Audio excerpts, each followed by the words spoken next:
آپ صلی اللہ علیہ وسلم نے ایک دفعہ ملک الموت کو فرمایا کہ اے ملک الموت، تو اپنے سے پہلے کوئی پیغمبر یا کوئی قاصد کیوں نہیں بھیجتا کہ جو پیغام دے سکے، جو بتا سکے کہ بھائی موت آنے والی ہے۔ تو ملک الموت نے کہا کہ اے اللہ کے محبوب، کئی پیغام آتے ہیں لیکن لوگ سمجھتے ہی نہیں ہیں۔ کسی آدمی کا بڑھاپے کی حالت میں پہنچ جانا، یہ بھی موت کا پیغام ہے۔ کسی کی جوانی کی قوت نہ رہنا، یہ بھی موت کا پیغام ہے۔ کسی کی بینائی کا کمزور ہو جانا، یہ بھی موت کا پیغام ہے۔ کسی کے دانت کا ٹوٹ جانا، یہ بھی موت کا پیغام ہے۔ یہ سب موت کے پیغام ہیں کہ تیری کھیتی پک رہی ہے، اور کھیتی جب پک جاتی ہے تو اس کے اوپر درانتی چلا دی جاتی ہے۔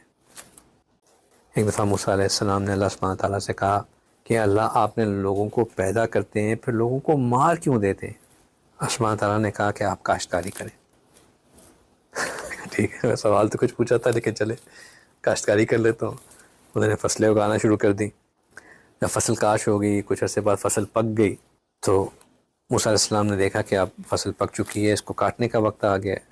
چنانچہ فیصلہ کیا کہ اب فصل کو کاٹ دینا چاہیے، دانے کو اور بھوسے کو الگ کر دینا چاہیے۔ جب انہوں نے فصل کاٹنے کے بعد دانے اور بھوسے کو الگ کر دیا تو اللہ سبحانہ تعالیٰ نے کہا کہ اے میرے پیارے موسیٰ، آپ نے فصل کو کاٹ کے دانے اور بھوسے کو الگ الگ کیوں کر دیا؟ تو انہوں نے کہا کہ فصل پک چکی تھی تو میں نے اس لیے کاٹ دی، اور جو یوزفل تھا اس کو رکھ لیا، اور جو بیکار چیز تھی اس کو پھینک دیا، یعنی کہ دانے کو رکھ لیا اور بھوسے کو پھینک دیا۔ اللہ سبحانہ تعالیٰ کہتے ہیں کہ اے میرے دوست، اے میرے موسیٰ، میں بھی تو یہی کرتا ہوں کہ جب لوگوں کی زندگی کی فصل پک جاتی ہے تو میں ان کو کاٹ دیتا ہوں، اور جن کے اعمال دانے کے مانند ہوتے ہیں ان کو جنت دے دیتا ہوں، اور جنہوں نے بھوسا اکٹھا کیا ہوتا ہے ان کو جہنم میں داخل